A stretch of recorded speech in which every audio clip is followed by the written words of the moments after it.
Okay. We're good. All right, so they didn't even hear me.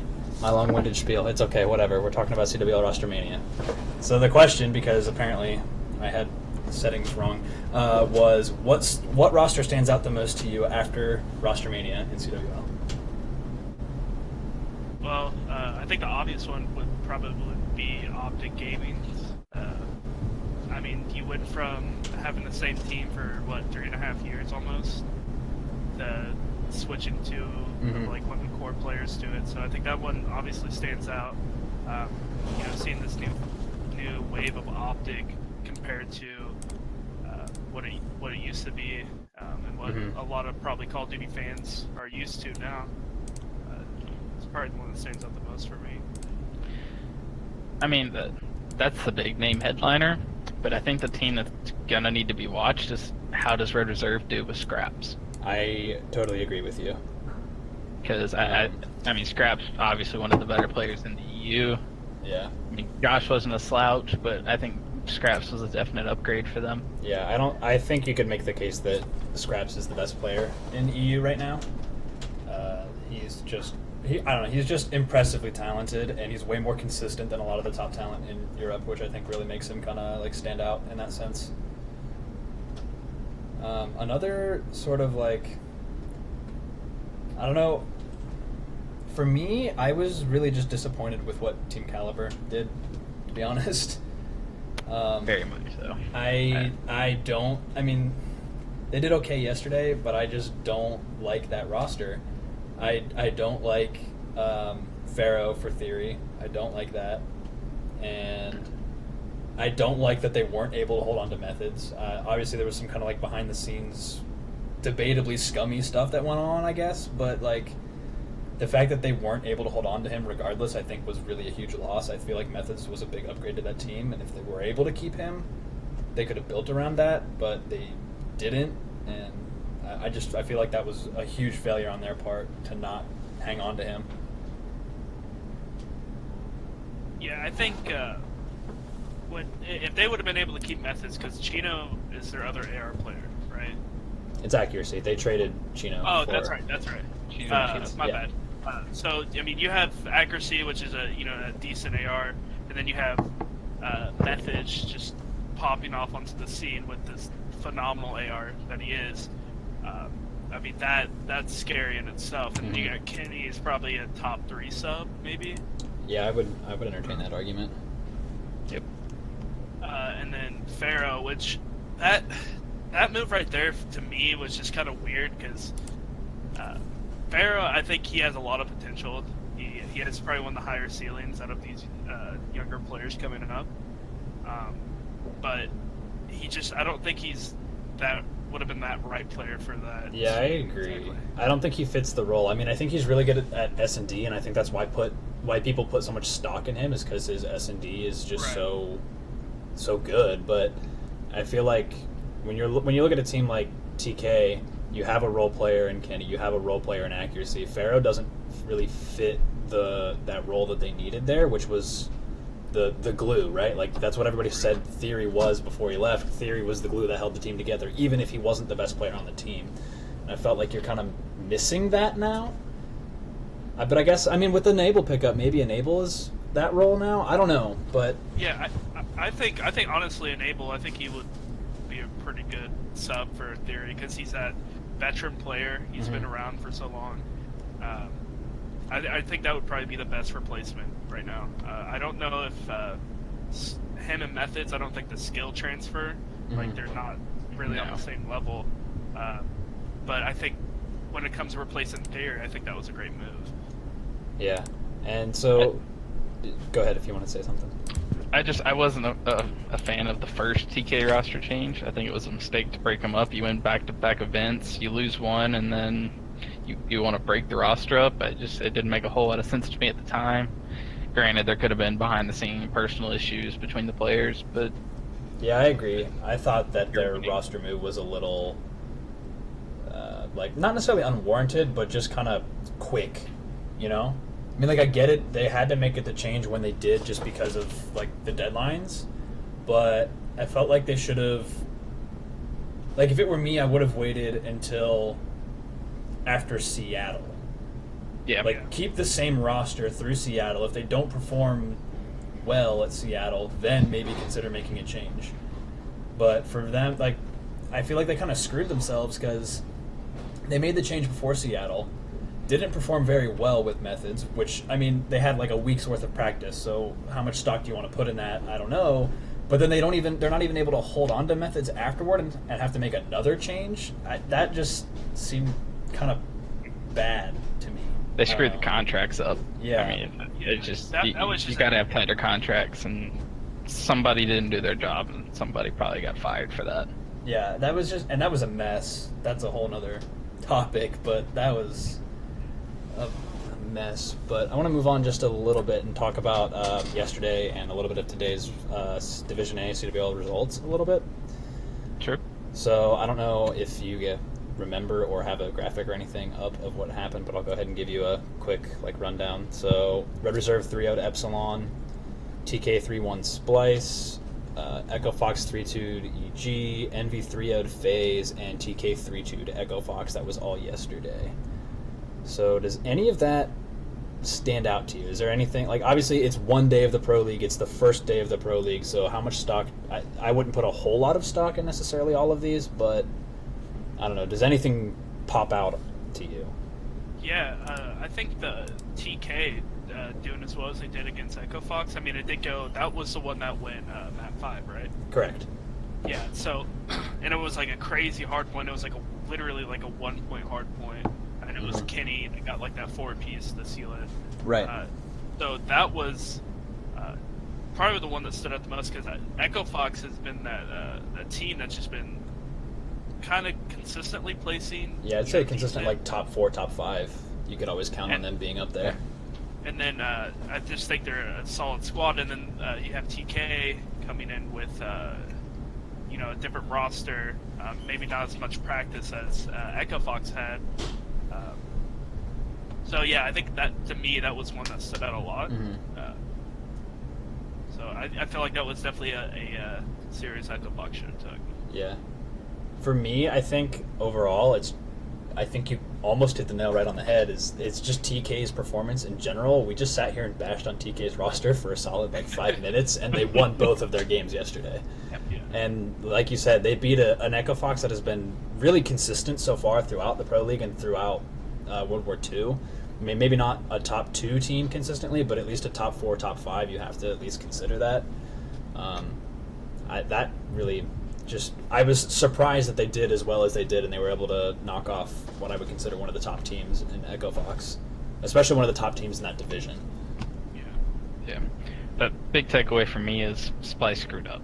Splice got rid of Tommy, who another one of those top 2, top 3 EU players, and they got Jack in return for him. Yeah. I wasn't a fan of that roster move.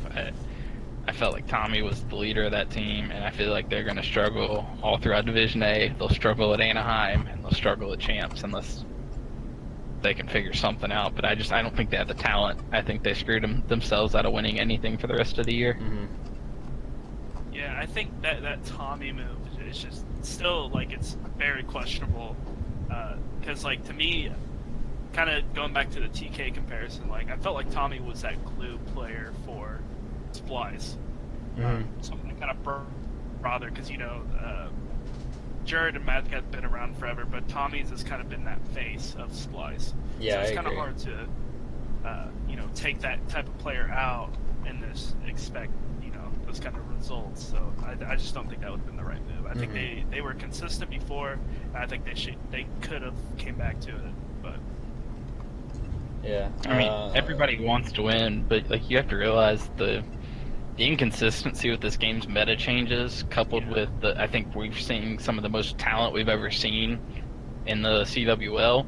You're not going to have that consistent, dominant team. Like, you're not going to see teams do what Optic did for the last 3 years. You're not going to see that. I don't think we ever see something like that again. I agree. Kind of on the Splice note, I don't know if you guys saw, but Splice actually reverse sweeped EG earlier today. They won a Game 5 Round 11 for the reverse sweep, and Jared 1v4'd in one of the rounds. Round 7, I think? Yeah. So, I don't know. I was expecting EG to do well, so so far they're 0-2. That's a little disappointing to me. That's surprising. Yeah. Really. Especially after that last event they had. Yeah. Going completely off, like, it's really surprising to me. And then I believe, as of right now, TK Red Reserve is going to Game 5. I don't think that match is over yet. But, I don't know.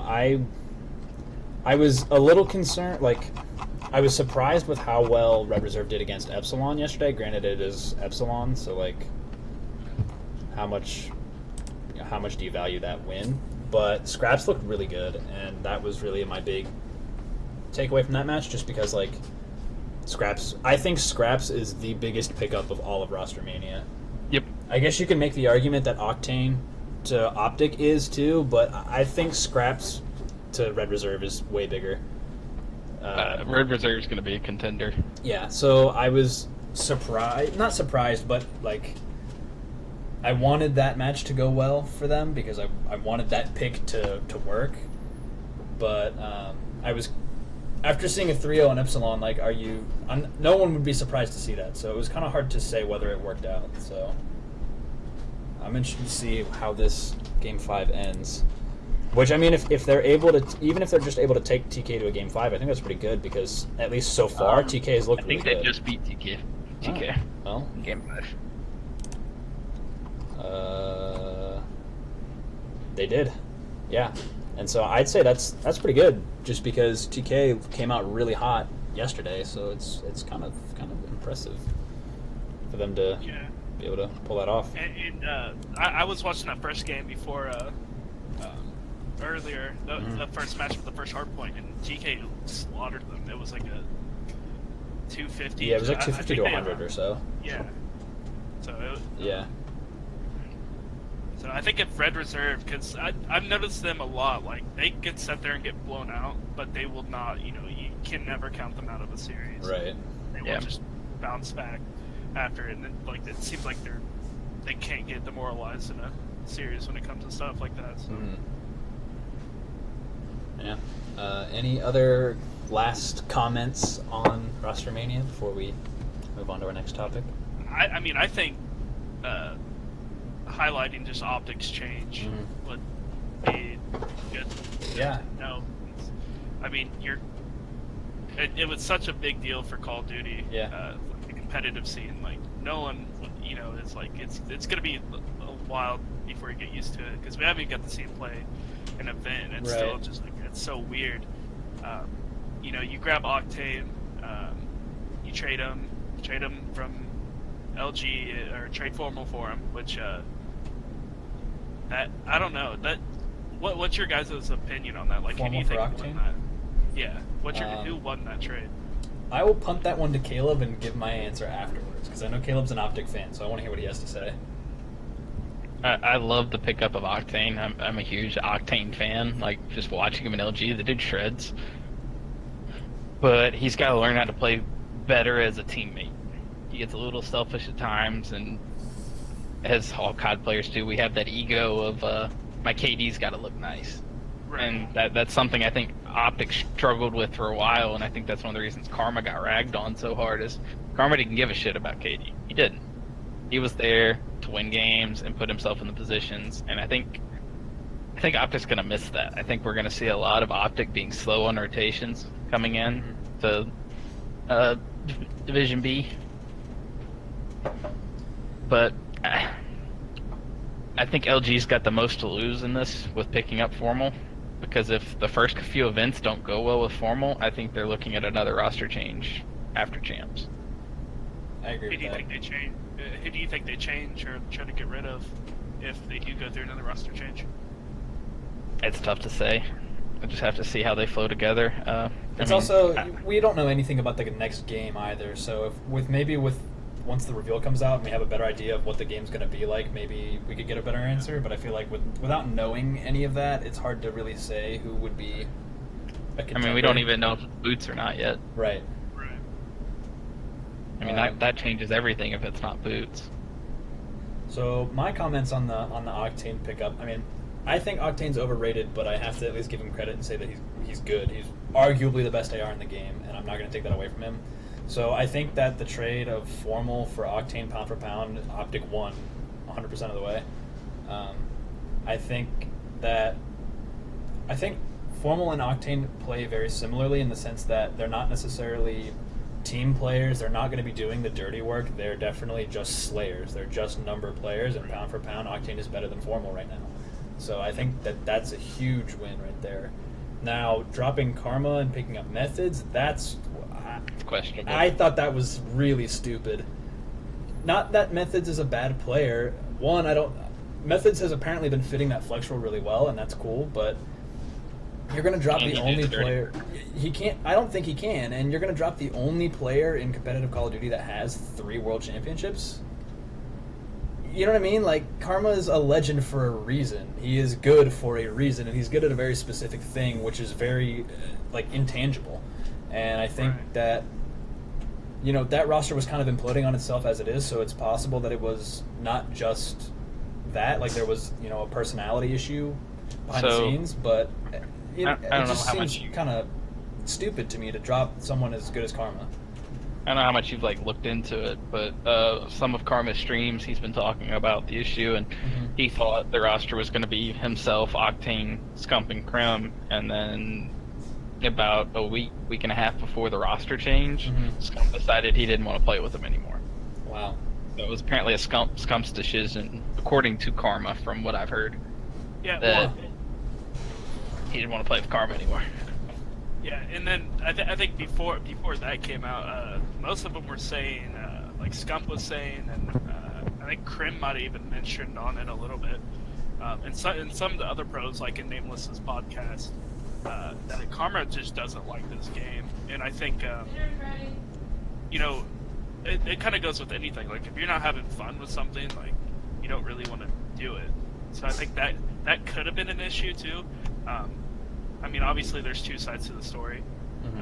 I wish they could get Nameless and Formal, Formal and Karma on the on Nameless's podcast, so they can just go ahead and say what they want. So.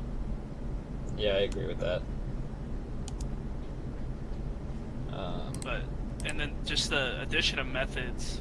I don't know. That's going to be interesting because he was a strict AR player. He was phenomenal at what he did, but replacing Karma, that's just one of those players they're irreplaceable. Yep. But I think when it comes to skill, I think if it's able to transfer well, I think it's going to be good overall. Yeah. Yeah. I think Karma might come back for BO4. Yeah, I think he'll come back for Black Ops 4. I'm hoping that he'll still stay around in the Pro League, be a presence, be a personality, but I feel like I've heard that he doesn't really want to do that. Like, he doesn't want to cast, he doesn't want to, but we'll see, I guess. I hope he at least tries to make a comeback for Black Ops 4. I think Crimsix made a good point that he said whatever team Karma would go to, he would make that team better, regardless. And I think that's true, because Karma is he's just such a... He brings so much to the table that you can't put numbers on. The mental game. Yeah. It's so underrated, God. Yeah. Alright, anything else, guys? I mean, everybody can shoot straight. Right. At that level. I mean, so what else are you doing that adds value to you? And I think Karma does that better than a lot of people. Yeah, I totally agree with that. Alright, well, if that's all, we'll move on to our next topic. Thank you, Caleb Witowski, for stopping by and giving us your input. No problem. Oh, and Tommy joined Team Vitality. Yeah, that's a completely different squad now too. Yeah, that's weird. But I'm just gonna have to see how that one plays out. Yeah, I agree. All right. But yeah, that's all I got. Well, thank you for coming on. Appreciate it. No problem, man. Anytime. All right, and let's see. Move on to our next topic. Wyle's actually going to stick around for this one, I think. Did you? Okay, cool. I'm gonna go get some dinner, guys. Have All fun right. with the rest of the podcast. Thank you. See you, man. Later. See you later. So, this next topic comes from Overwatch, and there is an article on ESPN that I will be linking in the YouTube video where they talk about how the Overwatch League is looking to expand a couple slots and that how much those spots are going to cost. So I first wanted to ask you, Vile, do you watch Overwatch League at all? Yeah, I was really into it when it first started because I was just really interested because it was such a big build up for what it was. I played a little bit of Overwatch when it first came out, and I knew at the beginning the competitive scene, it was just it was kind of rough. Spectating was rough. It was just not as well polished as it is now. So Yeah. I definitely was checking it out. I was watching it when I could, when I had the chance to. And I think the concept of this is brilliant. Yeah. So. So my question is, do you think the Overwatch League needs to expand and add more teams? Do you have an opinion on that? Yeah. So it's to me, I feel like that's a great idea because you have it's 12 teams currently, right? I believe so, yes. 12 teams, and then whatever their expansion is, this allows for other organizations that did not have a chance to buy into a league spot to get into here. It also allows organizations to get new investors that want these teams to be, or these organizations to be in here. So I think that's good overall for all esports, the organizations that didn't have a chance to. So yeah. So that's kind of my thoughts on it. I think they need to expand, but I think so for a different reason. So in the Overwatch League, I feel like you have they don't need to expand because they need more competition, right? You have the Shanghai Dragons, who have literally not won a single series ever, and then you have New York, who is not undefeated but been absolutely dominant, right? So I don't think you have both ends of the spectrum there. You don't need more teams for competition, but I think from a content perspective, they need to, because they play 3 matches a day, and they don't play teams back-to-back days. So if they add a few extra teams, they can add one extra match slot, an early slot, and then you'll get more viewers from the East Coast that'll tune in, because it's from California, so the late match goes until 1:30 Eastern time in the morning, and you're losing viewers from that side of the country, where if you had an early match, you'd be able to make up for that. So I think from a content perspective, it makes sense, because then you can add an extra match every single day without having to force teams to play back-to-back if you don't want to do that. So I think that makes sense. And then just kind of moving on, this article by ESPN says that the expansion slots are expected to be... so Overwatch operates on a franchise system, which means you have to buy into the league. It's not qualifier-based. And so they're saying that the expansion slots are expected to cost anywhere between $30 and $60 million a team. And to me, that's just kind of nuts. I'm going to split the difference and just say $45 million. That's just kind of crazy to me, because I don't consider Overwatch to be the pinnacle of esports, or the poster, the AAA title of esports or anything like that. I mean, it's getting there, but it's not yet, right? And so when you compare that to League of Legends franchise system in North America, that was $10 million to buy in. You're talking about potentially up to $60 million to buy into the Overwatch League, which is not even on the cutting edge of esports, I wouldn't say necessarily. That just seems kind of nuts to me, and that obviously that doesn't include those background costs of paying player salaries, paying for coaches, paying for management, all of the media involved. There's a lot of costs involved. It's just kind of I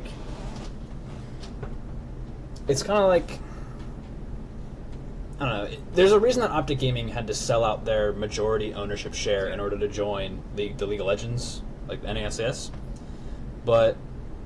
And that was only a $10 million buy-in, so a $60 million buy-in is just kind of crazy to me. I feel like they're going to struggle to find teams that are going to be able to afford that, or that are going to want to afford that even. Like, you've already got 12 teams in the league that paid a lot, and a lot of those teams are partnered with actual, like, traditional sports organizations. So I feel like you're going to struggle to find 3 or 4 more organizations that are going to want to be a part of that for that much money. Yeah, so I found that interesting, like how big of a range of money that was, because like $60 million, that's crazy. Yeah, that's insane. Like if $30 million, I mean, coming from the 20 million, I mean, I can understand that right. because of how popular and well received it is. I mean, like you said, it's not a League of Legends right now. I think it has the potential to be up there, but as of right now, I don't think that's what it is. But you know, you have all these other owners of sports organizations that are seeing, like the Dan Gilberts, the Stan Kroenke, what's his name? The dude from the Golden State Warriors, also the can't think of his name. The dude that does that bought in the Optic.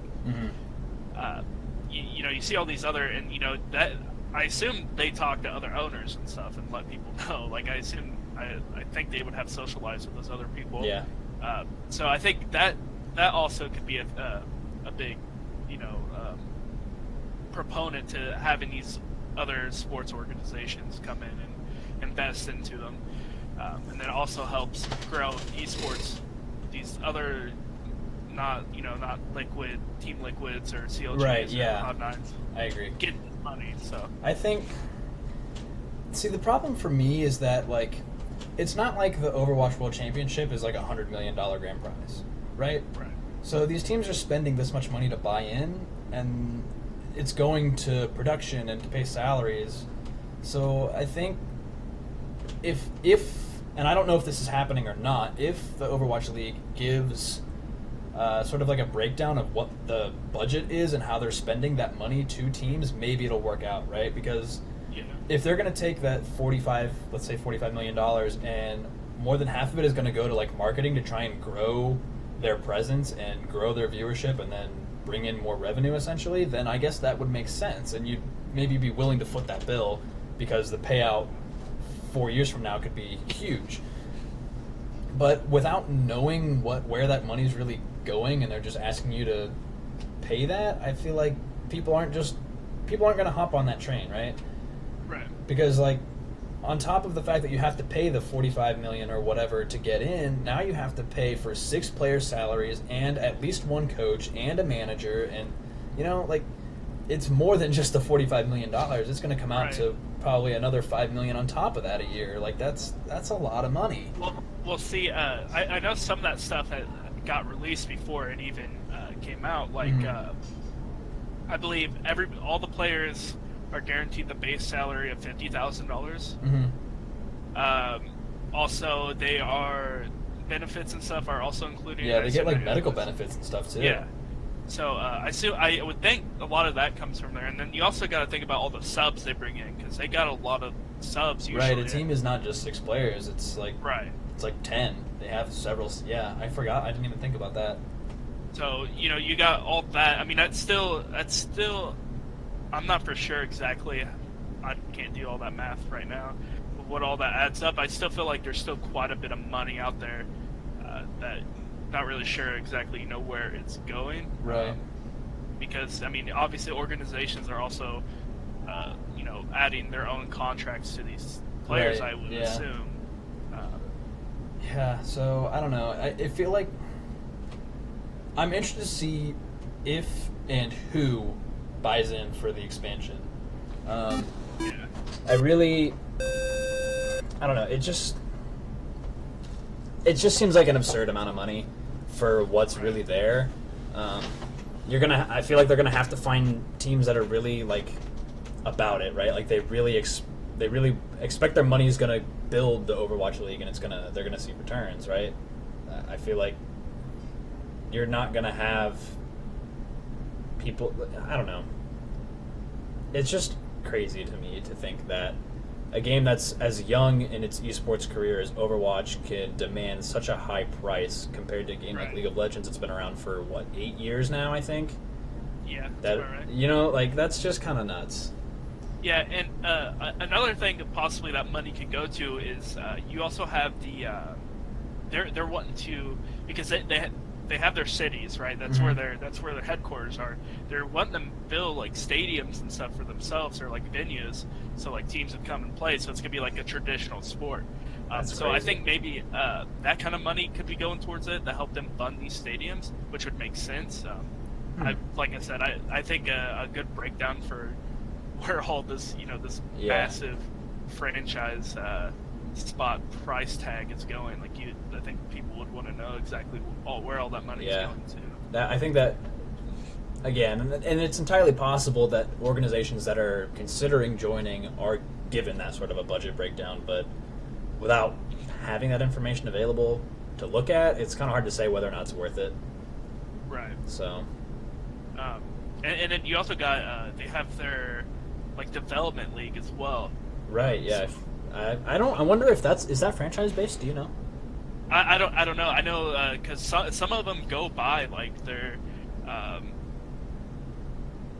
Houston Outlaws and stuff like that. So I don't know if it is exactly, because I know I think some of them are esports orgs that do not or have not bought into the franchise itself. So I don't know if there's like a relegation type of system in there. I don't know. Like That's interesting. Qualification, yeah. So.